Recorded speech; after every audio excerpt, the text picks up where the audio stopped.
Hello students, myself Nita Mote and I am going to teach you Botany Theory Paper 4 Pomoculture and Fruit Processing.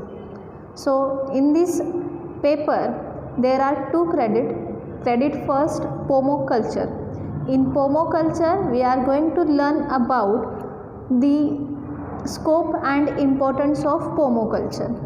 So in scope and importance, before that we have to know about what is meant by pomoculture.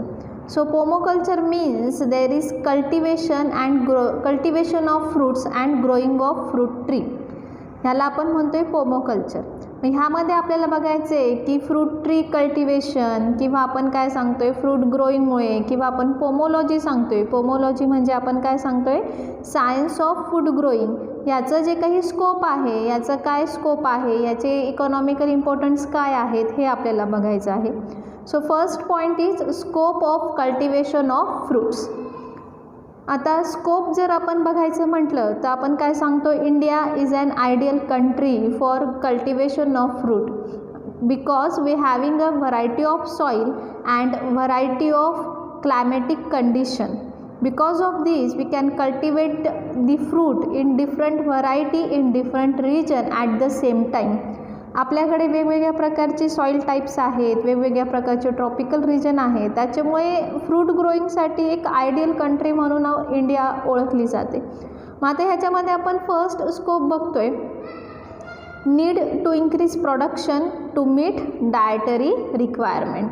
आता जी काही dietary requirement आहे, dietary requirement म्हणजे आपण काय सांगतो ह्याच्यामध्ये की आपली जी काही डेली ॲक्टिव्हिटी आपण सांगतो, आपली डेली डायटरी रिक्वायरमेंट आहे ती कशी पूर्ण होणार, because the fruit are nutrition rich आपण सांगतो. जर आत्ताचं जर आपण एक्झाम्पल बघितलं, सध्या आपण काय सांगतोय मोसंबी किंवा संत्री जास्त प्रमाणात कंझ्युम केल्या जातात का. आपण काय सांगतोय करोना क्रायसिस आहे, करोना क्रायसिसमुळे काय होते तिथे की इम्युनिटी पॉवर वाढवण्यासाठी संत्री मोसंबी जनरली आपण कंझ्युम करतोय. म्हणजेच काय सांगतोय की जे काही डायटरी रिक्वायरमेंट आहे हे आपण का कंझ्युम करतोय आत्ता, कारण की कोरोना आहे. जनरली आपण हे फ्रूट किंवा फ्रूट ज्यूस डेली मध्ये कंझ्युम केलं पाहिजे. आपण म्हणतो ना eat an apple every day keep doctor away. So जे काही डायटरी रिक्वायरमेंट आहे ती पूर्ण झाली पाहिजे, पण तसं होत नाही. So according to the Indian Council of Medical Research, the per capita consumption of fruit in India is 120 kg per day, but it is very low. जे काही मेडिकल रिसर्चचं जे काही कन्क्लुजन आहे, पर कॅपिटा कन्झम्पशन म्हणजे पर person एका व्यक्तीने किती प्रमाणात फूड कंझ्युम केले पाहिजे, त्या कॅल्क्युलेशननुसार आपलं जर इंडियामध्ये कॅल्क्युलेशन केले तर आपण काय सांगते 120 ग्रॅम पर डे आहे, ॲज कम्पेअर टू यूएसएमध्ये 202 kg per capita per year आहे. म्हणजेच आपण काय सांगतोय आपल्या इकडे जो काही आहे 10 kg पर कॅपिटा, म्हणजे आपल्याकडे काय दिसतोय हा एवढा डिफरन्स दिसतोय. So this is the difference between the USA and in our country in India. मग हे कशामुळे आहे, हा डिफरन्स का दिसतो. First of all the first reason, small fraction of total cropped area under fruit. Small fraction of total crop area म्हणजे आपण काय सांगतो ह्याच्यामध्ये की बऱ्याच कमी प्रमाणात फ्रूट कल्टिवेशन केलं जातं. हे जे काही स्मॉल फ्रॅक्शन आहे त्याच्यामुळे काय होते की कमी प्रमाणात फूड प्रोडक्शन होणार आहे आणि काय होणार आहे की जे काही फ्रूटची व्हॅल्यू आहे, मार्केट व्हॅल्यू जी काही आपण बघतो ही जास्त आपल्याला दिसते. So small fraction of total fruit crop under the cultivation under the area आपण सांगतोय, and because of this there is a high price in market. So poor people can not afford the fruit. गरीब जे काही आपण सांगतो किंवा सर्वसामान्य आपण जर बघितलं, जनरली आपण स्वतःचं जर एक्झाम्पल बघितलं, आपण डेली लाईफमध्ये फ्रूट कंझ्युम करत नाही. जनरली आपण काय सांगतोय जर आजारी व्यक्ती असेल त्यावेळेस त्याला ॲपल फ्रूट्स दिले जातात. सो डेली लाईफमध्ये आपण कंझ्युम करत नाही. मग आता असं डेली लाईफमध्ये करण्यासाठी आपल्याला काय गरजेचं आहे, to step up the production of fruit till the country become self sufficient and process of fruit fall to the level which both rich and poor can afford the fruit. अशा प्रकारे आपलं production झालं पाहिजे की प्रत्येक माणसापर्यंत किंवा प्रत्येक व्यक्ती काय झाला पाहिजे, डे टू डे ॲक्टिव्हिटीमध्ये किंवा डे टू डे त्याच्या मीलमध्ये त्याने फ्रूट ज्यूस किंवा फ्रूट इंट्रोड्यूस केलं पाहिजे. आणि हे केव्हा होणार, ज्यावेळेस फ्रूट्सच्या किंवा फळांच्या किमती ह्या ॲफोर्डेबल असतील, त्यांचं उत्पादन जास्त असेल, तेव्हाच होऊ शकतं. So this is about the first scope need to increase production to meet dietary requirement. Now the second one, scope for increasing area under dryland fruit. आता ड्रायलँड फ्रूटमध्ये आपण सांगतो it is not entirely true that the all fruit require the perennial irrigation. Means सगळ्याच फळांसाठी perennial इरिगेशनची गरज नसते. Perennial irrigation म्हणजे आपण काय सांगतो आहे की जे आर्टिफिशियल वॉटर सप्लाय आपण करतो आहे, म्हणजे जर आपल्याकडं शेततळं असेल किंवा वॉटर बॉडीज आहे, यातनं आपण काय करतो आहे, शेतीला पाणी देतो. पावसाच्या पाण्यावर जनरली जी शेती अवलंबून नसते तिला आपण म्हणतो पेरिनियल इरिगेशन. पण असं काही गरजेचं नाही आहे की प्रत्येक फ्रूटसाठी पेरिनियल इरिगेशनची गरज आहे, असं काही नाही आहे. पेरिनियल इरिगेशन नसतानाही म्हणजे नॅचरल रेनफीडवर बरेच फ्रूट काय केले जातात, ग्रो होऊ शकतात. कस्टर्ड ॲपल वगैरे आपण सांगतो, कॅशोनट वगैरे जे आहेत, हे फ्रूट आपण नॅचरल रेनफीडमध्ये ग्रो करू शकतो.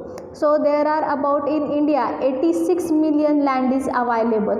कोरडवाहू जमिनीवर सुद्धा म्हणजे 86 मिलियन लँड म्हटल्यावर बऱ्याच प्रमाणात जमीन आहे की जी कोरडवाहू आहे. आणि अशा जमिनीवर आपण जर फ्रूट क्रॉप प्रोडक्शन जर तिथं केलं किंवा फ्रूट कल्टिवेशन जर आपण केलं तर काय होईल, बराच स्कोप तिथे भेटेल आणि काय होणार आहे, फ्रूट कल्टिवेशन प्रोडक्शन जास्त प्रमाणात येईल. So this is about the scope for increasing area under dryland fruit. Third one, increasing urbanization and change in food habit. Now the increasing urbanization because of industrial growth, there is increasing the urbanization and change in food habitat. आपण generally सांगतोय की food habitat लोकांचं बराच change झालं आहे. तुम्ही जर बघत असाल सिटीमधले लोकांचं कल सध्या गावरान जेवण किंवा आपण सांगतोय चुलीवरची मिसळ एक ट्रेंडिंग झालं आहे हे, किंवा आपण काय सांगतोय हुरडा party, like similar like the people move towards the organic food. आता ऑर्गॅनिक फूड म्हणजे आपण काय सांगतोय, बऱ्याच जणांना कन्सेप्ट माहिती असेल. आता ऑर्गॅनिक हॉटेल्स उघडलेले आहेत.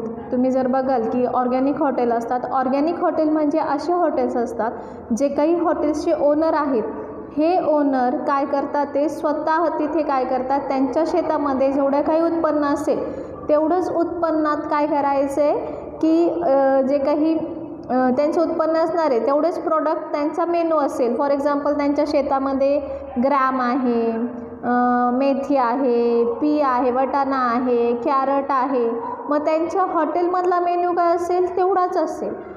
मिल्क प्रोडक्शन त्यांच्याकडे होते, त्यांच्याकडे काय असणार आहे, तिथे आपण सांगते काऊज वगैरे जे आहेत की ज्यांच्यापासून त्यांना दूध भेटते, मग मिल्क प्रॉडक्ट ते ठेवतात. म्हणजे ऑर्गॅनिक हॉटेलमध्ये असे फूड असतात की जे त्यांच्या शेतात येतात आणि त्यांच्या शेतातलेच ते जे काही आहेत क्रॉप, त्यांच्या शेतात जेवढं उगतं तेवढंच त्यांच्या हॉटेलमध्ये त्याचा मेन्यू तयार करून दिला जातो, त्याला आपण म्हणतो ऑर्गॅनिक फूड. मग ह्याच्यामुळे काय होते की ऑर्गॅनिक फूडकडे लोकांचा जास्त कल असल्यामुळे आपण काय सांगतोय की which also help in increasing demand for fruits. So it is one of the advantage for cultivation of fruit. Now the next one, increasing transport facility. आता ट्रान्सपोर्ट फॅसिलिटी आपण जनरली सांगतो fruits are perishable, having short shelf life and because of this quickly transport after harvesting. Harvesting झाल्यानंतर आपल्याला काय करायचं आहे, त्यांना quickly transport करणं गरजेचं आहे, नाहीतर काय होतात ते खराब होतात. मग आधीच्या काळात जर आपण बघितलं की lack of good transportation facility नसेल, बट आता जर आपण बघितलं जे काय आपण सांगतोय की रोड रेल अवेलेबल्स आहेत, एअर फॅसिलिटीज अवेलेबल आहे, so we can quickly transport the fruit. मग आत्ताची जर काय शकतो under the short period. So we have to increase transport facility. Now the next one, increasing cold storage facility and pre-cooling center. Similar like last point, आपण जे काय सांगतोय की फ्रूट्स कसे आहेत, these are the highly perishable, they have less shelf life, and during the peak harvesting there is need to store the fruit under the cool place, or we have to store the fruit, because कारण की जर आपण fruit तिथे store केले नाही तर काय होणार आहे, त्यांची शेल्फ लाईफ किंवा फळं खराब होतात. मग जर आपल्याला मार्केट प्राईस रिड्यूस करायची असेल, किंवा आपण काय सांगतो, आता जर एक्झाम्पल बघितलं, आपण विंटर सीझन बघतो, या सीझनमध्ये काय होतं आहे जनरली, जे काही फ्रूट आहेत, फ्रूट गाजरमध्ये आपण सांगतो कॅरट आहे, किंवा उन्हाळ्यात आपण बघतो ग्रेप्स आहे. एखटी किंवा ग्रेप्सचं ज्यावेळेस सीझन असेल, उन्हाळ्याचं सीझन असेल, मार्केटमध्ये खूप प्रमाणात द्राक्ष येतात आणि काय होते की त्यांची व्हॅल्यू तिथे फार कमी होते, नंतर अगदी चीप रेटमध्ये आपल्याला भेटतात.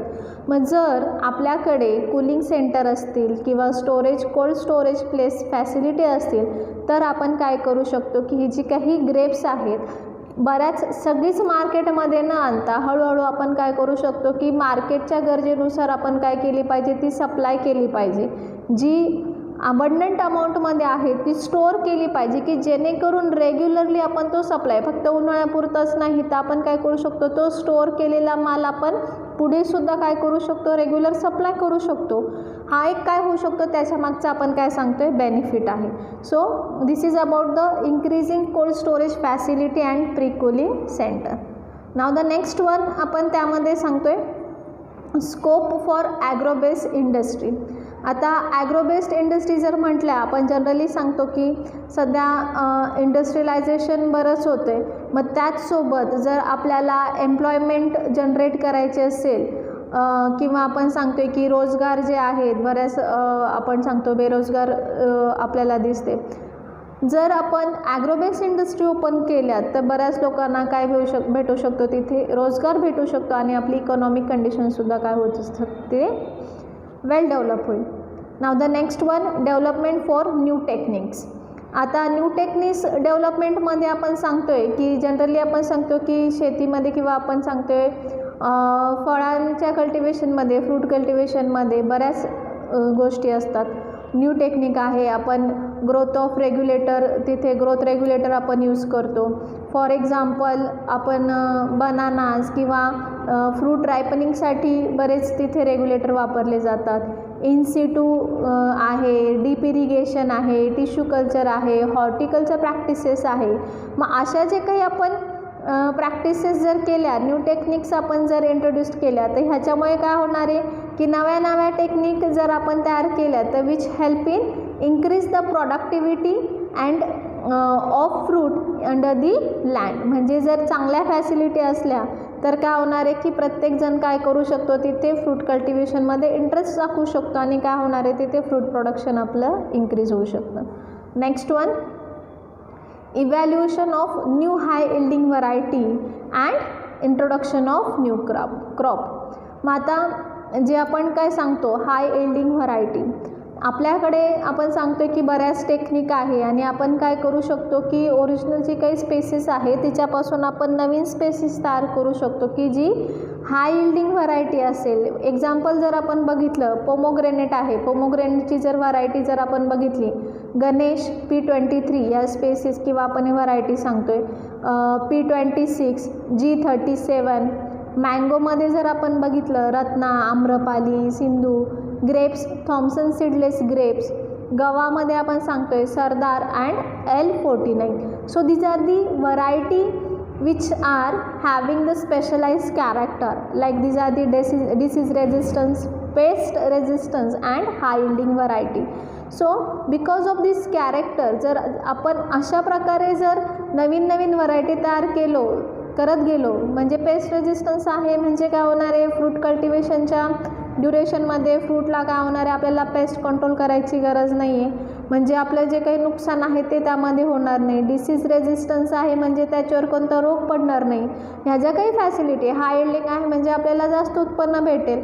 आपण काय सांगतो की ह्याच्या फॅसिलिटी किंवा असे जर कॅरेक्टर फ्रूट्समध्ये आपण बऱ्याच अजून आणखी फ्रूट्समध्ये जर आणली तर काय होणार आहे, आपण तिथे फ्रूट कल्टिवेशनसाठी चांगल्या प्रमाणात काय होणार आहे, आपण तिथे फ्रूट कल्टिवेशन करू शकतो, प्रोडक्शन करू शकतो.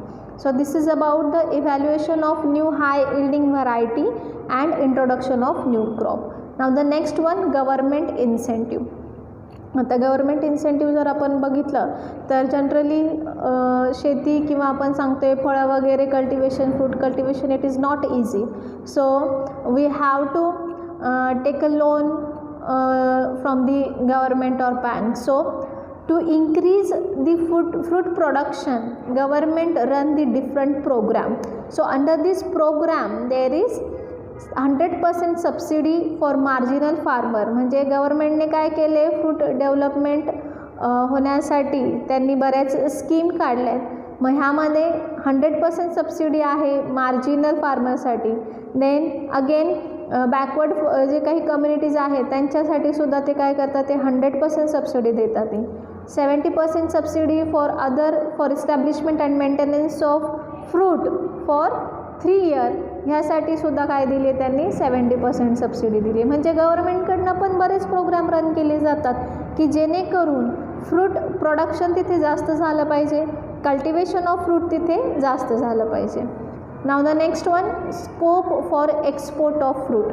आता मार्केट सर्वे जर आपण बघितला इन युरोपियन कंट्री और in market there is a huge scope for grapes, mango, banana, cashew nut in Gulf and European countries. So according to this survey, और जर आपण हा जर व्ह्यू बघितला हा सर्वेचा, जर ह्यूज तिथे डिमांड असेल, so we have to produce the more amount of this fruit की जेणेकरून काय होणार आहे, आपली एक्सपोर्ट फॅसिलिटी काय होणार आहे, तिथे इन्क्रीज होणार आहे आणि हा आपल्यासाठी काय असणार आहे, बेनिफिटेड आहे. अँड लास्ट वन आपण त्यामध्ये सांगतोय एम्प्लॉयमेंट जनरेशन. आत्ताच आपण यामध्ये बघितलं की एम्प्लॉयमेंट जनरेशन काय होणार आहे, जर आपण ॲग्रिकल्चर सेक्टर जर बघितलं, ॲग्रिकल्चर सेक्टरमध्ये मोर स्किल्ड लेबर लागतात की ॲग्रिकल्चर प्रॅक्टिसेससाठी बऱ्याच चांगली स्किल टेक्निक असलेले काय लागतात, एम्प्लॉयमेंट लागतात. अदर इंडियामध्ये सुद्धा त्यांना बरीच चांगली व्हॅल्यू आहे. इंडियामध्ये आपण बऱ्याच चिपर रेटमध्ये कन्सिडर करतो, बट इन अदर कंट्रीमध्ये असे जे काही एम्प्लॉयमेंट आहेत त्यांना काय असणार आहे, तिथे चांगली व्हॅल्यू आहे. सो एम्प्लॉयमेंट जनरेशन आपण करू शकतो. असे प्रॅक्टिसेस जर आपण दिली मुलांना किंवा जे काही रोजगार ज्यांना गरजेचं आहे, तर ह्यांना अदर कंट्रीमध्ये सुद्धा चांगल्या प्रमाणात तिथे एम्प्लॉयमेंट होऊ शकते. मध्ये सांगतोय very high production and suitability of climate for fruit.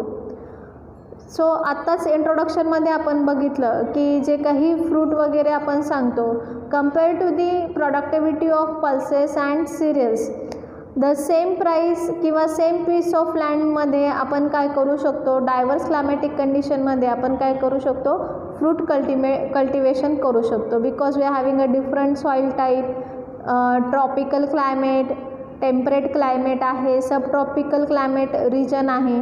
मग अशा जर आपल्याकडे क्लायमॅटिक कंडिशन आहे आणि आपण काय करू शकतो, एकाच शेतामध्ये जर आपण सेम लँड पीसमध्ये आपण काय करू शकतो, एका ठिकाणी जर आपले जे काही रेग्युलर व्हेजिटेबल्स आहे एका ठिकाणी आपण त्याच ठिकाणी फ्रूटसुद्धा ग्रो करू शकतो. सो व्हेरी हाय अवेबिलिटी और suitability of climatic condition for fruit growing. So this is about the scope for fruit cultivation.